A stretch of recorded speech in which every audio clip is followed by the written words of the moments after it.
이번에는 허위의 투자 상품으로 사기당한 경우 고소장 작성 방법에 대해 알아볼 텐데요.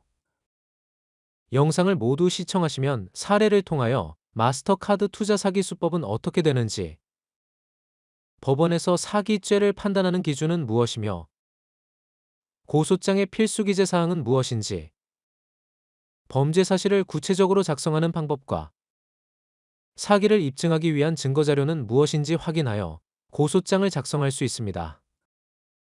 그리고 샘플과 함께 영상을 시청하시면 내용을 더 쉽게 이해할 수 있습니다.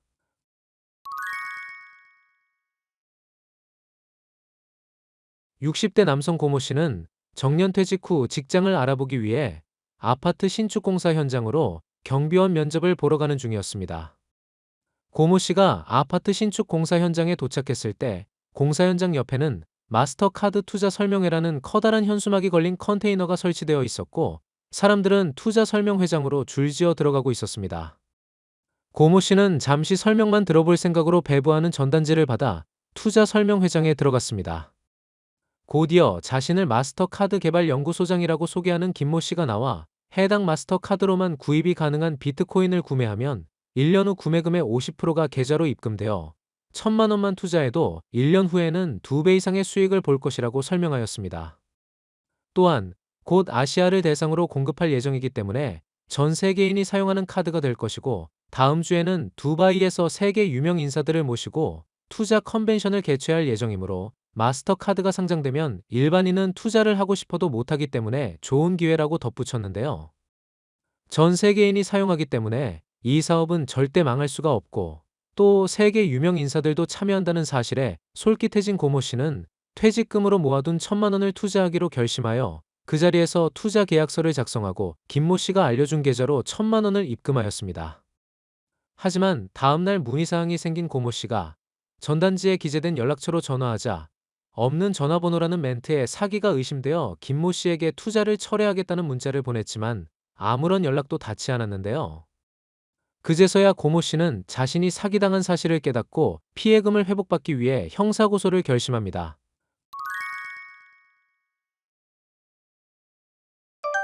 사기죄란 타인을 기망하여 재산상 이득을 취하는 것을 말하므로 가해자가 어떤 방법으로 기망하였는지 입증하는 것이 핵심입니다.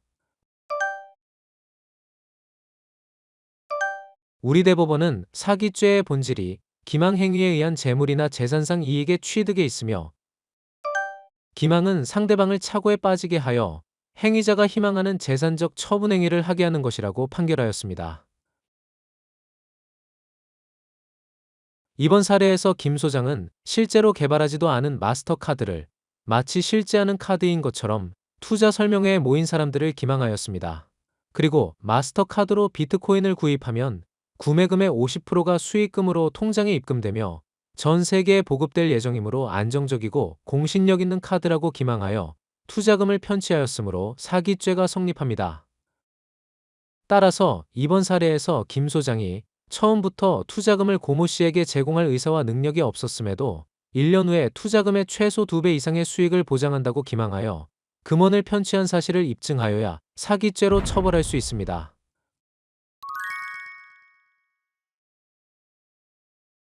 고소장이란 범죄의 피해자 또는 고소할 권한이 있는 사람이 범죄 사실을 수사기관에 고소하기 위해 제출하는 서류입니다. 쉽게 말해 범죄의 가해자를 처벌해달라고 요청하는 서면이므로 가해자의 범죄 사실을 구체적으로 기재해야 합니다. 그래서 고소장을 작성하기 위해 구체적인 목차를 설정합니다. 고소인이란 고소를 하는 사람으로 고소인의 신분을 확인할 수 있는 사항을 기재합니다. 피고소인이란 보통 범죄 가해자이므로 이번 사례에서는 피고소인이 투자 설명회에서 사용한 이름을 기재하였습니다. 만일 피고소인의 실제 인적사항을 모른다면 우선 불상으로 기재하고 수사 과정에서 피고소인을 특정할 수 있는 방법을 찾아야 합니다. 고소 취지와 관계 법령은 피고소인을 형법제 347조의 사기죄로 고소한다고 기재합니다. 범죄 사실은 사건 발생 경위를 알리고 피고소인의 범죄 행위를 설명하는 항목으로 고소장에서 가장 중요하기 때문에 소목차를 만들어 구체적으로 알리는 것이 좋습니다. 그럼 필요한 소목차를 살펴보며 어떻게 작성하는지 확인해 보겠습니다. 고소인과 피고소인의 관계는 사건의 배경을 파악하기 위한 항목입니다. 그래서 고소인의 간단한 인적 사항과 직업을 작성하고 피고소인은 마스터 카드 개발 연구소장이라고 기재하였습니다.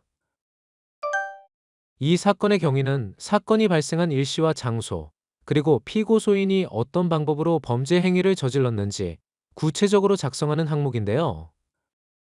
이번 사례를 예로 들면 고소인이 마스터카드 투자 설명회에 참석하게 된 경위, 피고소인이 투자 설명회장에서 고소인과 참가자들에게 기망을 시작한 사실, 피고소인이 마스터카드의 수익 구조와 공신력에 대해 구체적으로 기망한 사실, 고소인은 피고소인의 말을 믿고 투자를 결심하여 투자금을 입금한 사실, 투자 후에 피고소인과 연락이 두절되어 사기를 당한 것을 깨닫게 된 사실을 시간 순서대로 기재하였습니다. 피고소인의 범죄 행위는 피고소인의 행위가 사기죄에 해당한다고 설명합니다. 이번 사례에서 피고소인은 투자금을 제공할 의사와 능력이 없으면서도 고소인을 착오에 빠지게 하여 투자금을 편취하였는데요.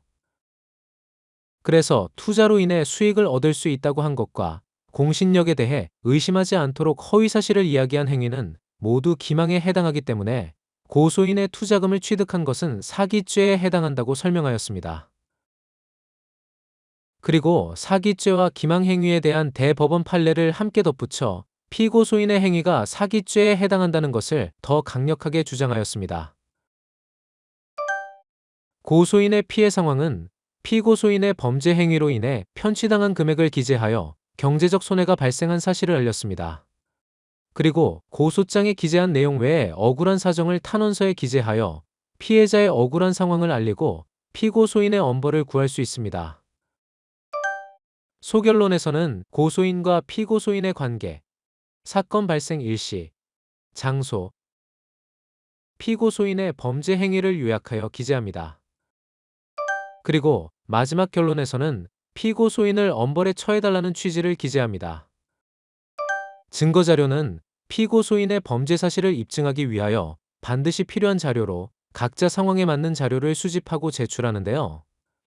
이번 사례에서는 피고소인이 배부한 마스터카드 투자 설명회 전단지를 첨부하여 피고소인이 기망 행위를 한 사실을 입증하였고, 피고소인이 고소인의 재산을 편취한 사실과 피해 금액을 특정하기 위해 투자 계약서와 거래 내역서를 첨부하였습니다. 다음, 관련 사건의 수사 및 재판 여부는 각 항목을 보고 해당하는 사항에 표기합니다. 고소장을 다 작성하였다면 피고소인의 주소지 또는 범죄 발생지 관할 경찰서에 제출하는데요. 이 사건의 경우 피고소인의 사업장 소재를 모르기 때문에 고소인 주소지 관할 경찰서에 제출합니다.